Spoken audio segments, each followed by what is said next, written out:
Hello, so this is the worked out examples for Chapter 18, Confidence Intervals for Proportions in AP Statistics. You'll find a blank copy of all these examples, just examples posted on Haiku, and you can fast forward this video wherever you need and refer back to it. So here's example 1, and it said, a medical researcher estimates the percentage of children exposed to lead-based paint, adding that he believes his estimate has a margin of error of about 3%. Explain what the margin of error means. So what this problem says is a researcher has an estimate. Okay, the researcher has an estimate, and then we're going to call that p hat. Okay, so he says he believes the true proportion is going to be within his estimate plus or minus 3%. And this is that margin of error, E. So we don't exactly know what this value is, but we can build a confidence interval. Okay, and we know that the top end is going to be p hat plus the 3%, and we know the bottom end is going to be p hat minus 3%.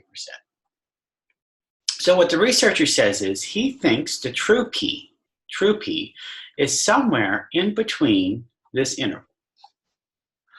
All right, so if we're writing up what we believe this is to say, I might say the following, okay? He believes the true percentage of children who are exposed to lead-based paint is within 3% of his estimate, with some degree of confidence. Now, we don't know what it is. Usually it's stated, but let's just guess and say it's perhaps 95%. And that's a common confidence level. All right, and that was your first example. All right, example number 2. So let's consider each situation described, and we're going to identify the population and the sample and explain what P and P hat represent and tell whether the methods of this chapter can be used to create a confidence interval. All right, so in part A, we have a consumer group hoping to assess customer experiences with auto dealers and surveys 167 people who recently bought new cars. 3% of them expressed dissatisfaction with the salespeople. Okay, so I'm going to arrow up a little bit, and I'm going to start writing my answer to A up here. Okay, so this is going to be example 2A. Okay. All right, so I think the population is going to be all customers who recently bought new cars. Sample is the 167 people surveyed about their experience. P is the proportion of all new car buyers who are dissatisfied with the salesperson. And then P hat is going to be the proportion of new car buyers surveyed who are dissatisfied with the salesperson. In this example, that is 3%. All right, now we need to check some conditions. All right, so I'm actually going to jump the gun and I'm going to check the success-failure condition on this problem. All right, and then specifically, I'm going to check N times P hat. Okay, and when I do that, I get 167 times 0.03, and I get 5. Okay, and an NQ hat is going to equal 162. Since only 5 people were dissatisfied, the sample is not large enough to use a confidence interval to estimate the proportion of dissatisfied car buyers. Okay, so there might be other conditions that have been met, but specifically this condition was not met on 2A, so we can actually stop. All right, let's take a look at 2B. So what percentage of college students have cell phones? There are 2,883 students that were asked as they entered a football stadium, and 243 said that they had phones with them. All right, so the population, this is going to be for 3A. I mean 2B, excuse me. All right, so the population is all college students. The sample is 2,883 who were asked about their cell phones at the football stadium. P is going to be the proportion of all college students with cell phones. And P hat is going to be the proportion of college students at the football stadium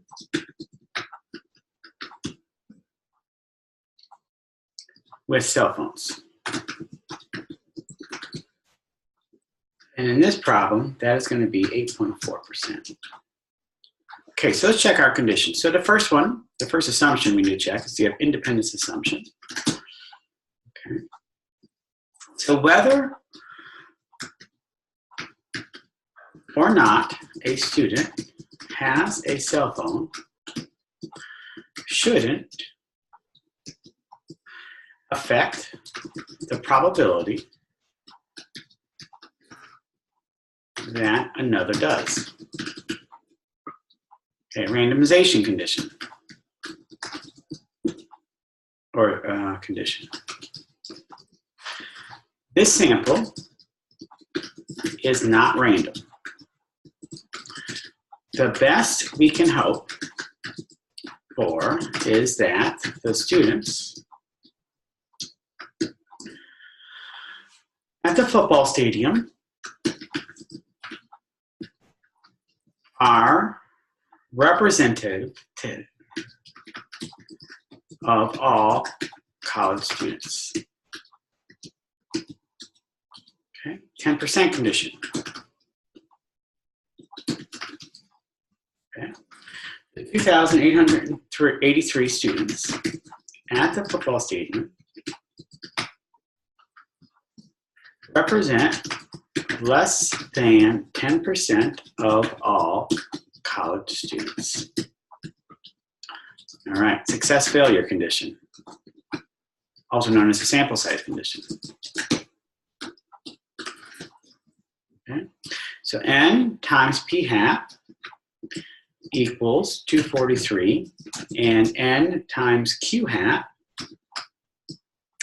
equals 2,640. Are both greater than 10, so the sample is large enough. All right, extreme caution should be used when using a one proportion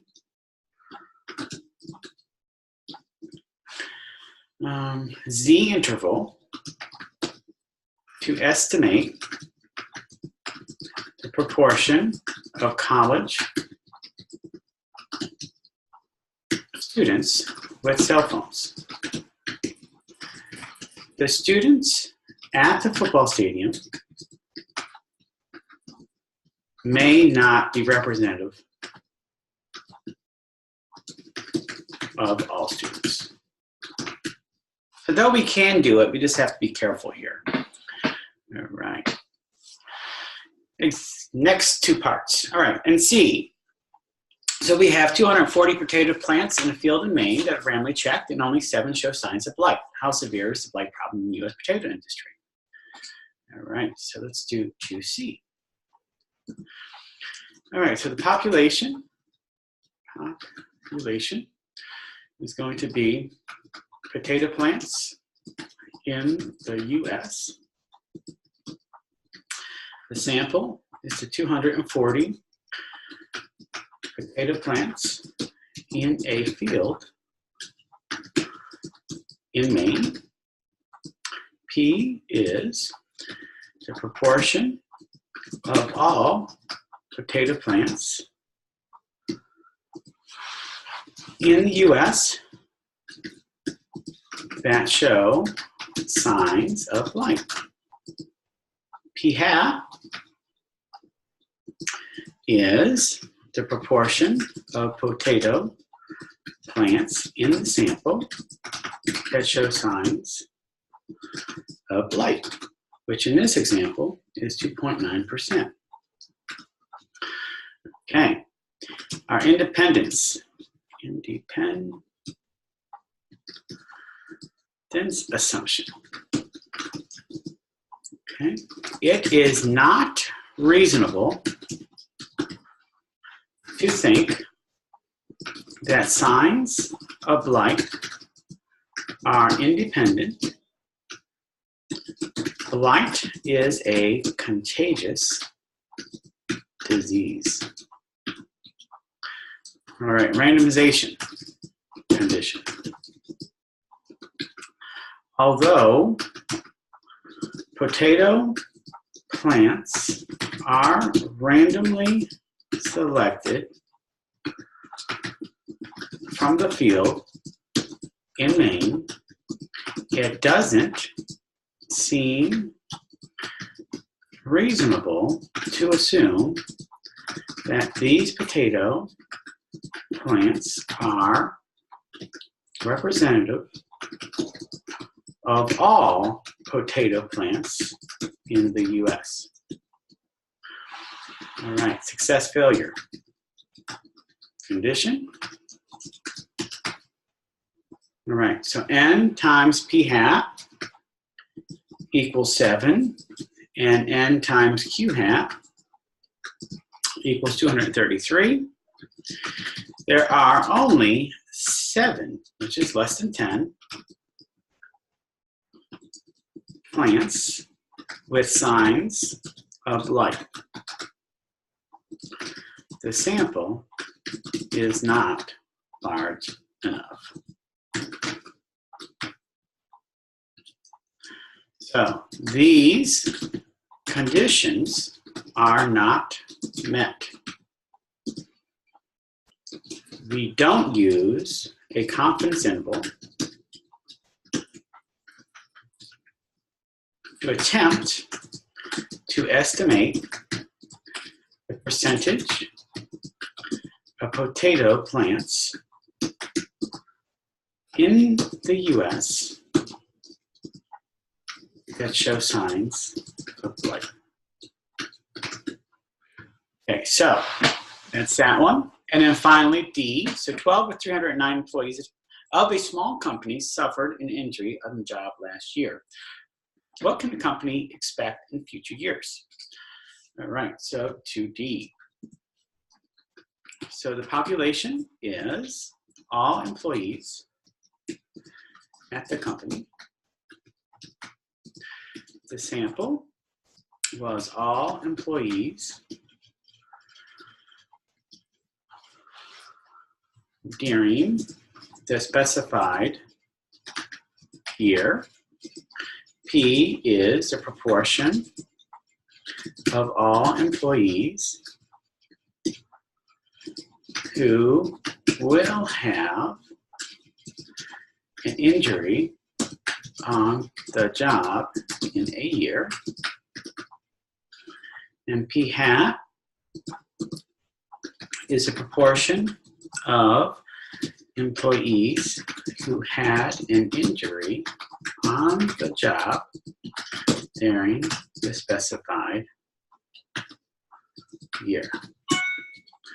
All right, our independence assumption. Okay? It is reasonable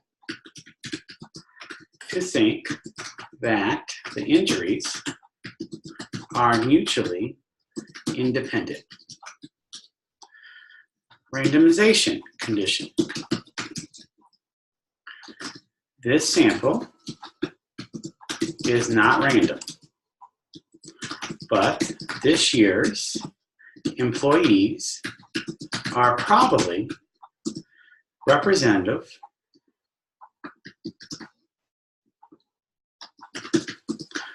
of employees in other years.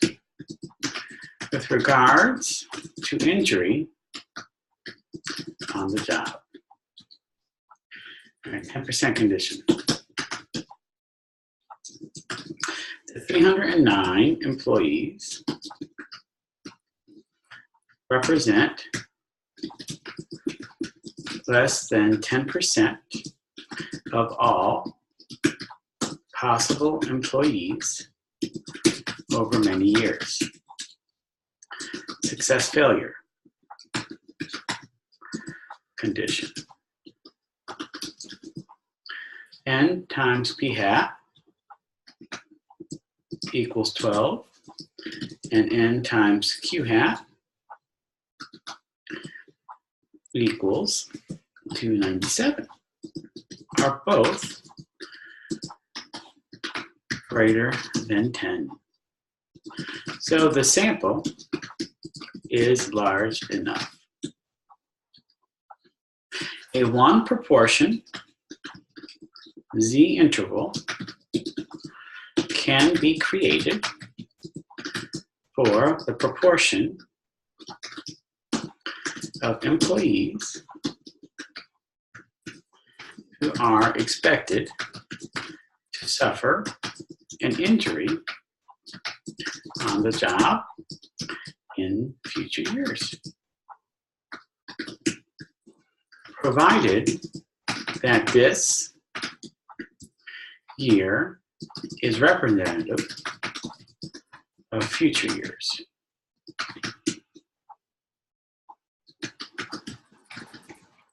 All right, so those are the big problems. Those are all the conditions that we have to meet and check before we move on. All right, let's take a look at example 3. So in January 2002, 2 students made worldwide headlines by spinning a Belgian euro 250 times and getting 140 heads. That's 56%. So that makes a 90% confidence interval between 51% and 61%. What does that mean? All right, so just really quick, what happened here? So they got a p hat of 56%. So they got a p hat, which equals 56%. Okay, they got a margin of error of what looks to be 5%. So they found the confidence interval by taking 56% and adding 5%. And they took 56% and they subtracted 5%. And that's how they got 51% to 61%. Okay, so let's analyze what each one of these mean. Are these true or false? All right, so let's take a look. This is example 3A. All right, so between 51% and 61% of all euros are unfair. Is that what that interval says? Well, this is not correct. This statement implies certainty. There is no level of confidence in this statement. Okay, so what that means is confidence levels are built because we're 95% confident, 90% confident, which means we think we captured the true proportion, but there is a possibility we didn't, so we cannot be 100% sure. Okay, so we always have to have our fudge room. Okay, 3B. We are 90% sure that in this experiment, this euro landed heads between 51% and 61% of the time. This is not correct as well. Okay, we know that 56% of the spins in this experiment landed heads. That's our p hat. There is no need to make an interval for the sample proportion. Okay, that's a very important statement. We never make a confidence interval for the sample proportion. We know what that is. We only make a confidence interval for the population proportion. All right, C. We are 90% sure that the spun euros will land heads between 51% and 61% of the time. Well, that's a correct statement. Okay, 3D.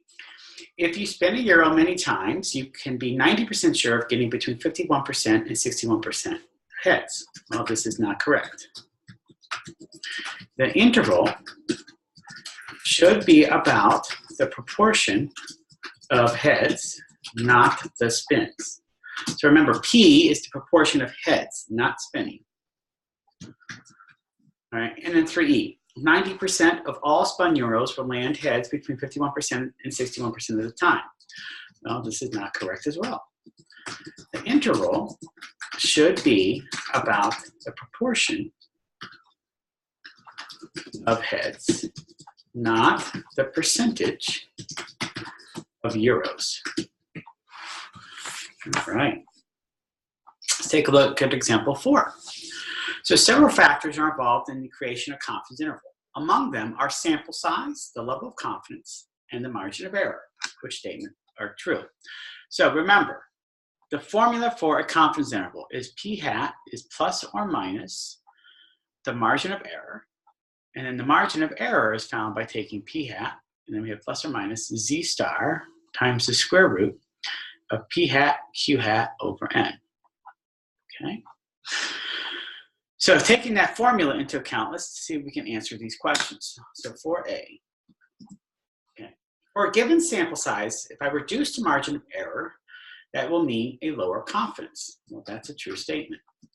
Okay. The smaller the margin of error is, the less confidence we have in the ability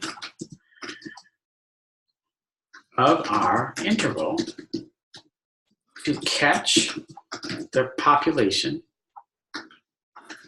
proportion. All right, 4B. For a certain confidence level, you can get a smaller margin of error by selecting a bigger sample. That's a true statement. Larger samples are less variable,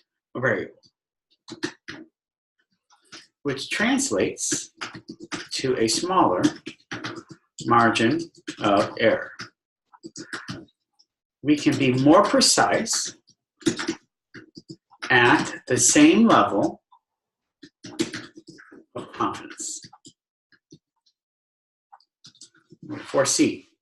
For a fixed margin of error, smaller samples will mean lower confidence. That's a true statement. Smaller samples are more variable, leading us to be less confident in the ability of our interval to catch the true proportion, the true population proportion. And then 4D. For a given confidence level, a sample 9 times as large will make a margin of error a third as big. That's true. The margin of error decreases as the square root of the sample size increases. Right. Example 5. The Pew Research in November 2011 polled a random sample of 799 U.S. teens about internet use. 49% of those teens reported that they had misrepresented their age online to gain access to websites and online services. So for 5A, find the margin of error if we want this poll to be 95% confident in our estimate of the student. Okay, so for 5A, what we have to realize is the formula for the margin of error is equal to Z star times the square root of P hat Q hat over N. So for this problem, Z star for 95% is 1.96 times the square root of our p hat, which is 0.49, times q hat, 0.51, over our sample size, which is 799. All right, so I'm going to go to the calculator, type that in. So 1.96 times the square root of 0.49 times 0.51 divided by 799. And I get approximately 3.5%. Okay. All right, B, explain what this margin of error means. Okay. So let's do 5B down here. Okay. So the pollsters are 95% confident that the true proportion of teens who have misrepresented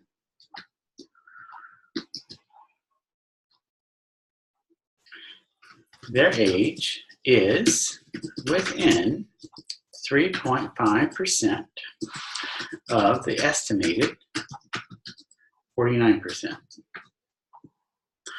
Okay, so 5C. We only need to be 90% confident. Will the margin of error be larger or smaller? All right, so 5C. A 90% confidence interval results in a smaller margin of error. If confidence is decreased, a smaller interval is constructed. All right, 5D. Find this new margin of error. All right, so here's 5D. So again, margin of error is going to equal Z star times the square root of P hat, Q hat, over N. So for this problem, the Z star for 90% is 1.645 times the square root of 0.49 times 0.51 divided by 799. So go into the calculator. I'm just going to hit second entry. I'm going to change this to 1.645.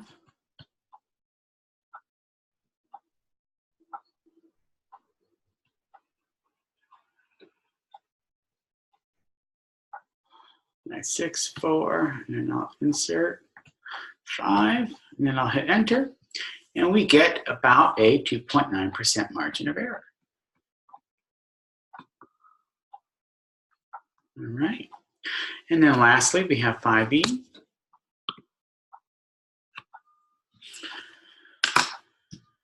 All right, in general, if all other aspects of a situation remain the same, would smaller samples produce smaller or larger margin of errors?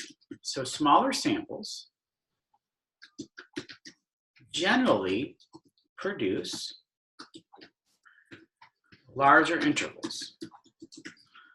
Smaller samples are more variable,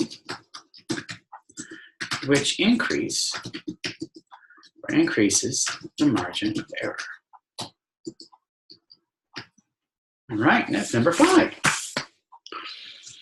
All right, example 6. So First USA, which is a major credit card company, is planning a new offer for their current cardholders.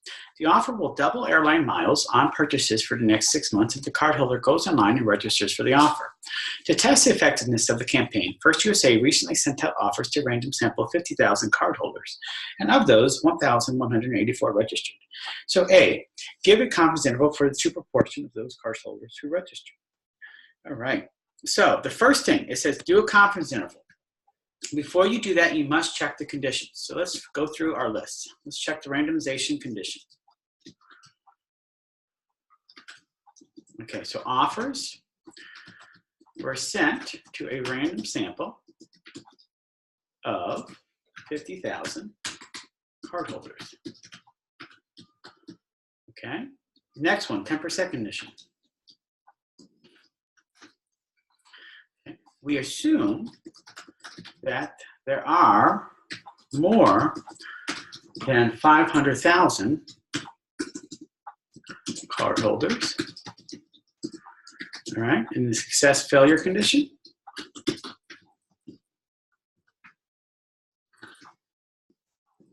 N times P hat equals 1184, and N times Q hat equals 48816 are both much greater than 10.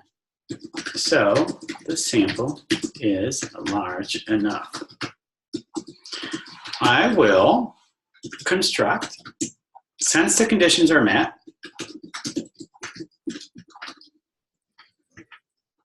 I will construct a one sample, or one proportion, Z interval. Okay. Now, we could show the work here or go to the calculator. So I'm going to do both methods real quick. So to show the work, we need a P hat. So our P hat is going to equal 1184 out of 50,000. Okay, and I could calculate that real quick. 1184 divided by 50,000. And I get approximately 0.024. Okay, so our confidence interval is going to be P hat plus or minus Z star times the square root of P hat Q hat over N. So we would have 0.024 plus or minus, all right, we're constructing a 95% confidence interval, so 1.96 times the square root of 0.024 times, all right, let's do 1 minus answer, 0.976 over 50,000. Okay, and then when we do that, we get a confidence interval of 0.0223 to comma 0.0250. Or, and if you didn't want to use this formula, you could just go to Stat, go to Tests, and then you want to arrow down until you find option A, which is one proportion Z interval. Hit enter on that. Your X is going to be 1,184. Your N is going to be 50,000. Our confidence interval is 95. And you just hit calculate, and you should get the same exact answer, or rounding error. Okay. Now, the most important part of this problem is actually writing up the conclusion. Okay. So what we would then say is, okay, how about we just go up, how about I write it? Okay. So our conclusion is we are 95% confident that between 2.23% and 2.5% of all cardholders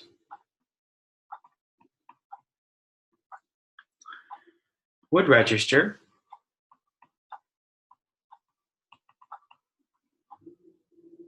for double miles.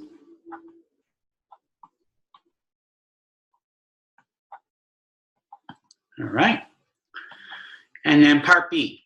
So if the acceptance rate was only 2% or less, the campaign won't be worth the expense. Given our confidence interval we found, what would I say? So the confidence interval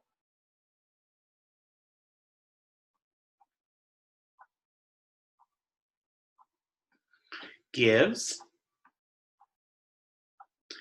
the set of plausible values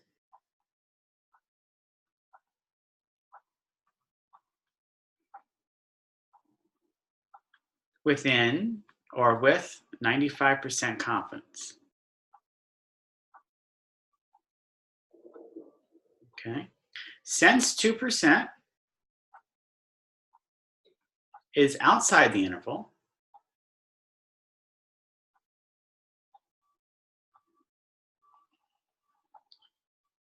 there is evidence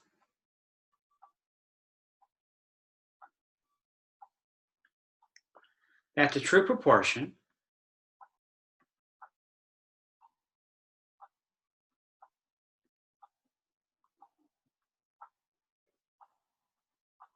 is above 2%. So the campaign should be worth the expense.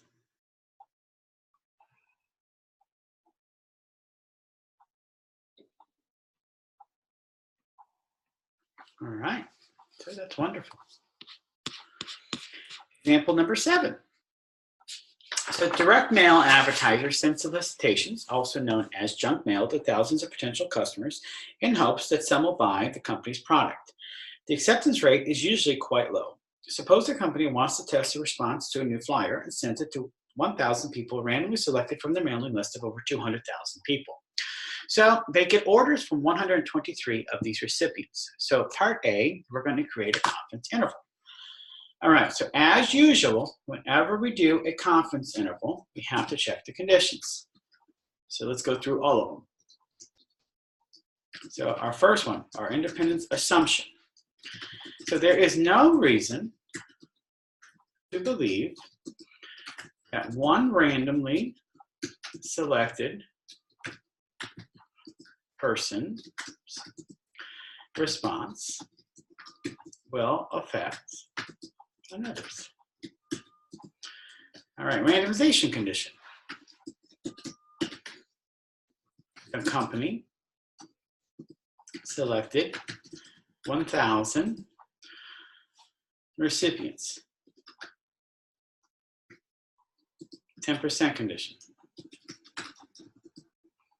1,000 recipients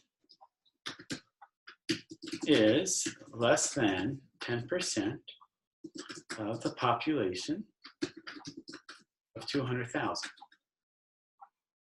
people. And finally, our success failure condition.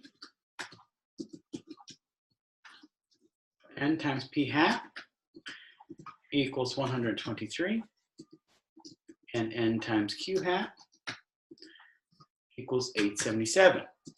Are both greater than 10, so the sample is large enough. Since the conditions are met, we can use a one proportion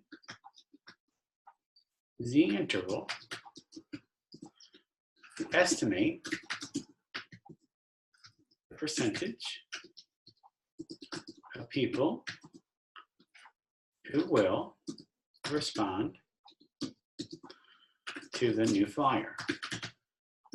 Okay, so let's go ahead and do that on the calculator. We're going to go to Stat, Tests, Option A. All right, our X is 123. Our sample size is 1,000. And we want to do a 90% confidence level. And then we're going to hit Calculate. And there's our answer. Okay, so we get between 10.6% and 14.0%. Okay, so in 7b, it now says to explain that. So we would say we are 90% confident that between 10.6% and 14.0% of people will respond to the new flyer. Okay. All right, 7C. All right, explain what 90% confidence means in general. So what that says is about 90% of random samples of the same size, so of size 1,000, will produce intervals that contain the true proportion of people who will respond to the new flyer. All right, and then 7D. The company must decide whether to now do a mass mailing. The mailing won't be cost effective unless it produces at least 5% return. What does your confidence interval suggest and explain? So our confidence interval suggests that the company should do the mass mailing. The entire interval is well above the cutoff of 5%. All right, let's go ahead and take a look at number 8. All right, so the mayor of a small city has suggested that the state locate a new prison there, arguing that the construction project and resulting jobs will be good for the local economy. A total of 183 residents show up for a public hearing on the proposal, and show of hands finds only 31 in favor of the prison project. What can the city council conclude about the public support for the mayor's initiative? All right, so for example 8, I would say the following. The city council can conclude nothing about general public support for the mayor's initiative. Those who showed up for the meeting are probably a biased group. In addition, a show of hands vote may influence people, affecting the independence of the votes. Right. Example 9. So a city ballot includes a local initiative that would legalize gambling. The issue is hotly contested, and two groups decide to conduct polls to predict the outcome. The local newspaper finds that 53% of 1,200 randomly selected voters plan to vote yes, while a college statistics class finds 54% of 450 randomly selected voters in support. Both groups create 95% confidence. So A, without finding confidence intervals, explain which one will have a larger margin of error. All right, so let's check out number 9A. Okay, so the interval based on the survey conducted by the college statistics class will have the larger margin of error since the sample size is smaller. All right, let's check out 9B. So now find both confidence intervals. So remember, before we do that, we have to check our conditions. So let's check the conditions for both samples at the same time. So first one, independent assumption. All right, so there is no reason to believe that one randomly selected voter's response will influence another. Randomization condition. Both samples are random. 10% condition.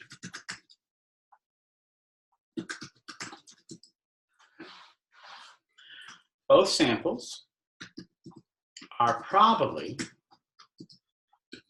less than 10% of the city's voters, provided the city has more than 12,000 voters. All right, now I'm going to do the next one separately. So let's check the success-failure condition for both of them. Okay, so for the newspaper, Okay. N P hat equaled 636, and N Q hat equaled 564. For the statistics class,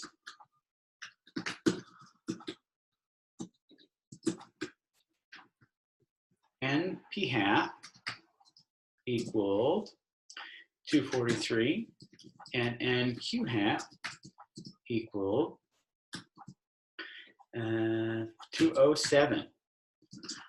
All the expected successes and failures are greater than 10, so the samples are large enough. Okay. Since the conditions are met, we can use one proportion, z intervals, to estimate the proportion of the city's voters that support the gambling initiative. All right, so let's see what they are. So for the newspaper, the confidence interval was, all right, let's check that out. So stat, tests, we're gonna go to option A. All right, so for the newspaper, now it didn't give us an X, but we can calculate that by doing 0.53, that was the P hat, times 1200, that's your N, and that gives you X. That has to be a whole number. If it's not a whole number, you need to round it. Our N was 1200. Confidence level we are producing are 95%, so 0.95. And then we hit calculate. So for the newspaper poll, we get 50.2% to 55.8%. And then for the statistics class, we get, so again, we go back to stat, we go back to tests, option A. All right, now this time we're going to do 0.54 times 450. And again, if that's not a whole number, you need to round it. And then 450, and then calculate. And for the statistics class, we get a poll between 49.4% and 58.6%. All right, that's it. So C, which group concludes the outcome is going to be too close to call, and why? All right, so looking at both of those, this is always above 50, so the newspaper poll says it's going to pass. However, look at the statistics class. Right in the middle here is 50%. That's 50-50 support. So we might not actually get full support. So in part C, we would say that the statistics class could conclude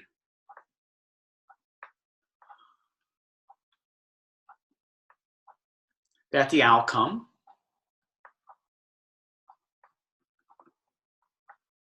is too close to call.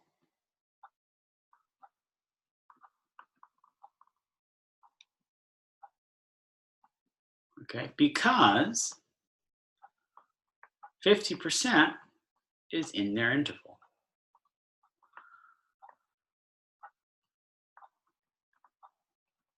All right, and I think we're good there. Beautiful. All right, number, I think this should be number 10, actually. All right, so in 2004, ACT reported 74% of 1,644 randomly selected college freshmen returned to college next year. The study was stratified by type of college, either public or private. The retention rates were 71.9% among 505 students enrolled in public colleges and 74.9% among 1,139 students enrolled in private colleges.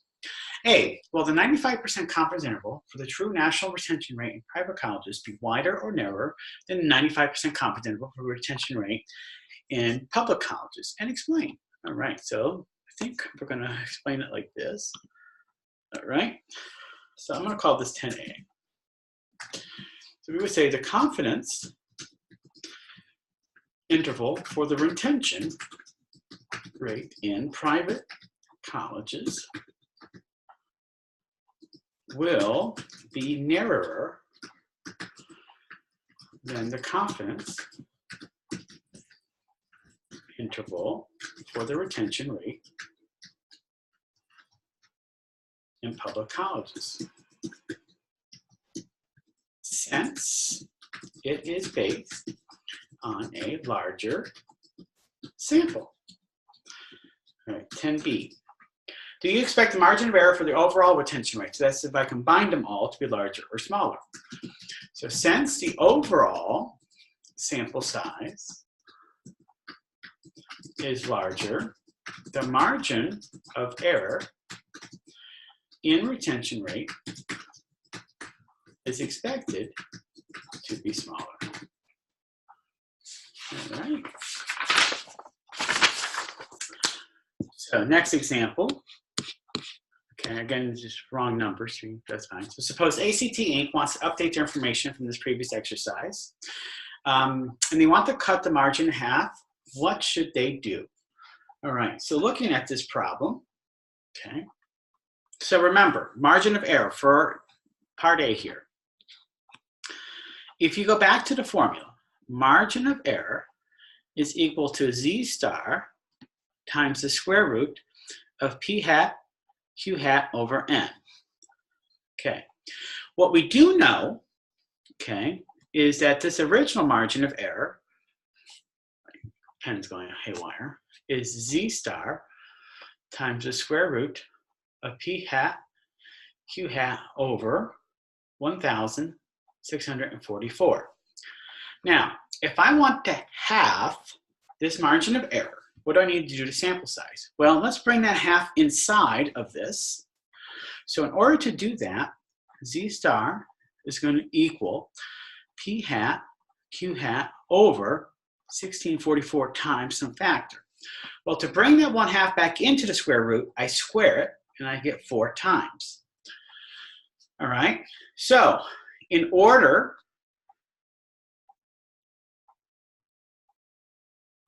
to cut the margin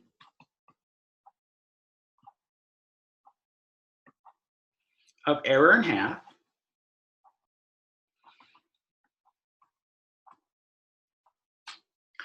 they must sample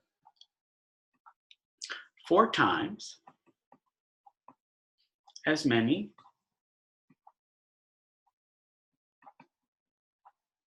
college freshmen. All right, so let's do that calculation. So 4 times 1,644, so they will have to do 6,576. So do I have any concerns about this new sample? Okay, so a sample this large may be more, I don't know, than 10% of the population of all potential students. I mean, I think we're okay, but remember, do I have any concerns? That could be a concern, so I need to just be wary of that. Remember, we get a sample size, but we still have to be less than 10% of our population for our conditions to work out. All right, example 11. All right, so in preparing a report on the economy, we need to estimate the percentage of businesses that plan to hire additional employees in the next 60 days. So in part A, we randomly select employers. How many randomly selected employers must we contact in order to create a confidence interval at 95%? Okay, so let's just work all of these out here. So in part A, okay, how many must we select? Okay, so we want an N. Okay. All right, so here's how I would go about this. We know that the margin of error formula is found by Z star times the square root of P hat Q hat over N. Okay, so in part A, we need to find a Z star that corresponds to 0.98. So to do that, I'm going to go to second, distribution, inverse norm, and I'm going to type in area to the left. Now remember, for 98%, that's the middle. So there's 2% on both sides. For one side, it's going to be 1%, 0.01. And I hit paste, and then we're just going to take the positive of our z-score. So I'm going to make that 2.33. Okay. So we want a margin of error of 5%. So I'm going to make that 0.05 equals 2.33 times the square root of, now I don't know an initial estimate, so I'm going to use 0.5. Erase this real quick. So 0.50 times 0.50 over n. So solving for n, what you're going to end up getting is 0.5 times 0.5 times 0.05, excuse me, I have to flip it. So it's going to be 2.33 over 0.05 squared. All right, so let's do that on the calculator. So that's going to be 0.25 times parentheses 2.33 divided by 0.05. And then I'm going to square that value. And I get a sample size, n equals 542.89. You always round up, and you get 543 is how many we should sample in part A. All right, part B. Suppose we want to reduce the margin of error to 3%. So then what should we do? All right, so basically it's going to be the exact same formula. So it's going to be 0.03 equals 2.33 times the square root of 0.5 times 0.5 over n. So again, solving for n, we get 0.5 times 0.5 times 2.33 divided by 0.03 squared. And let's go ahead and get that. So again, I'm going to hit second entry. I'm going to change the 0.5 to 0.03, and I'm going to hit n, and I get 1508.027. You always round your sample size up.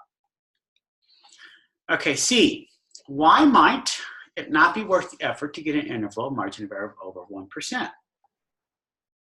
Okay, well, it turns out that in order to do that, you would need to get a sample size of about 13,526.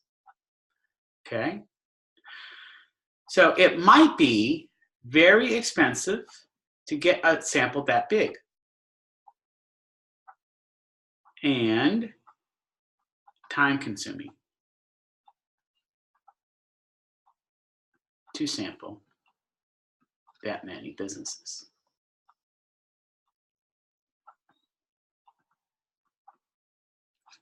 Excellent. All right, example 12. So the editors of the business report in exercise 30 are willing to accept the margin of error of 4%, but want to be 99% confident. How many selected would they need to do it? All right, so same type of problem. Margin of error is going to equal z star times the square root of p hat, q hat over n. Our margin of error is going to be 0.04.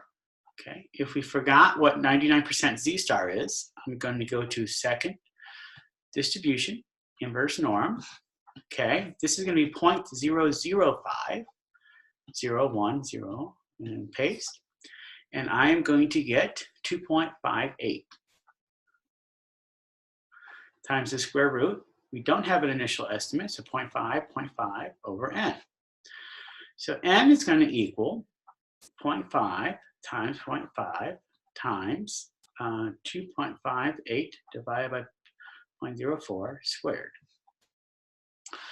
All right, so we're going to have 0.25 times 2.58 divided by 0.04, and then we're going to square that, and we get a sample size, n equals 1040.0625. So n should equal 1041. Always round up. All right, and then number 13. So during a routine screening, the doctor notices that 22% of her patients show higher than normal levels of glucose level, a possible warning sign for diabetes. Hearing this, some medical researchers decided to conduct a large-scale study, hoping to estimate the population within 4% in this. Okay, so in this problem, it gives us an initial estimate of 0.22. It tells us our margin of error is 0.04, and we can calculate our z-star for 98%, which we already did, 2.33. So plugging all of that into this general formula, margin of error equals z-star times square root of p hat q hat over n, we end up getting 0.04 equals 2.33 times the square root of 0.22 times 0.78 divided by n. So n is going to equal 0.22 times 0.78 times 2.33 divided by 0.04 squared. All right, so calculator, I'm going to do 0.22 times 0.78 times parentheses 2.33 divided by 0.04 and parentheses squared, and I get a sample of 582.2495, always round up. All right, and that brings us to our last example, number 14. So a TV news reporter says that a proposed constitutional amendment is likely to win approval in the upcoming election because a poll of 1,505 likely voters indicated that 52% would vote in favor. The reporter goes on to say that the margin of error of this poll was 3%. Explain why this poll is actually inconclusive. Okay, so let's answer this one. I'm just going to answer it the regular type. Okay, so I would say the following. So here's A. This poll is inconclusive because the confidence interval, which is 52%, okay, plus or minus 3%, contains 50%.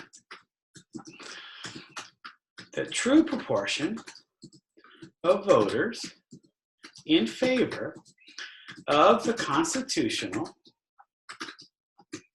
amendment is estimated to be between 49%, which is a minority, to 55%, which is a majority. So we can't be sure whether or not the majority of voters support the amendment or not. All right, B. What confidence level did the posters use? All right. So, what did we end up getting? How can we find that out in B? Okie dokie. So, we were told the margin of error. Okay, so remember, margin of error is equal to z star times the square root of p hat q hat over n. We were told the margin of error is 0.03. Let's find what z star was. All right, my p hat was 0.52, so that means my q hat is 0.48 over my sample size of 1505. So let's find my z star. All right, so my z star is going to be equal to 0.03 divided by the square root of 0.52 times 0.48 divided by 1505. All right, and I get 2.3295.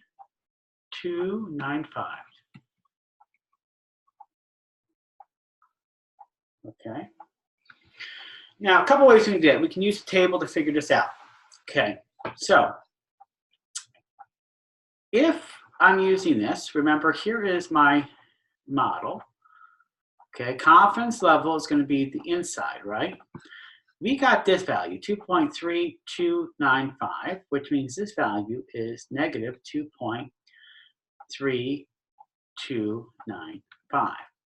Okay, so we could do a couple things. I might suggest we find this area. Okay, so let's do that first. And on the calculator, that's going to be second bars, normal CDF. That's going to be negative E99 up to this value, negative 2.3295. It's a z-score, so we have a mean of 0 and a standard deviation of 1, and we're going to paste it. And we get that this area here is equal to 0.01, okay, which means this area is also equal to 0.01. So finding the confidence level, we basically can do this, equals 1 minus 0.01 minus 0.01, and we get 0.98. So I think the posters used a 98% confidence level. And that's close enough due to rounding error. All right, and I think that was our last example. Yes, it was.